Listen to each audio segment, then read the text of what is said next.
Hey, what's going on everyone? We're gonna be talking about bar muscle ups and just one simple fix that we see a lot of people make a mistake with. So since the open is coming, or the open's already going on by the time you see this video, so many people are just trying to get that first bar muscle up, or they're trying to get better at them. Wherever it happens to be, we see people just kip like crazy. So make sure you have the prerequisite core, range of motion, pull-up strength, shoulder stability, all that stuff, right? That doesn't go out the window. Don't just come and just, oh, I saw this tip on grip and that's how I fix my bar muscle ups.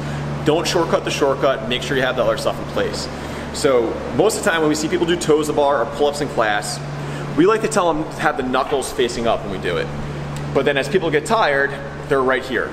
Now you might be able to get away with that doing toes to bar, doing pull-ups, but now we have to get our body on top of the bar. So here I am, I'm still gonna have my knuckles up a little bit, I kip, I come up, and I'm holding that bar tight because I just pulled hard, and notice how that blocks me from coming over. My wrist gets trapped, and I can't get over that bar. And this actually hurts to land on. Same thing happens in ring muscle ups if you don't do a false grip when you go strict.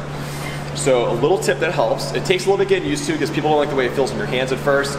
We're natural grips, whatever you have to do to kind of protect your hands. If I get my knuckles more over the top, you can see there's a bigger angle on my wrist. I kip, or I'm doing strict. I come up, it's easier to rotate over because my hands are already up on top. Now we have two ways to get this set. Either A, when we get set up, before we even pull, we get our hand over the top.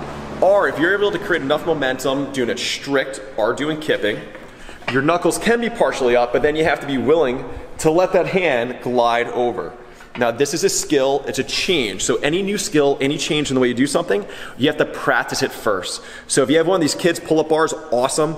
If not, you can set up a box so it's easy for you to jump into the muscle up so you don't have as much load on your hands. So you can start practicing that new position or practice that point where you have to glide over.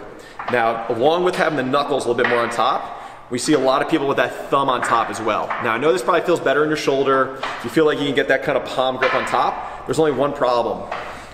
You'll see really good athletes keep their finger on top. I don't like to personally do that because this is my break.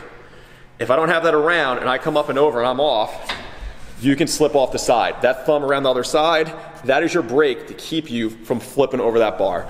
I've only seen it a couple times where people come up on top, they get a little too aggressive, the hand slides, and here I am falling off that bar muscle up. And this is not a good position with all that momentum.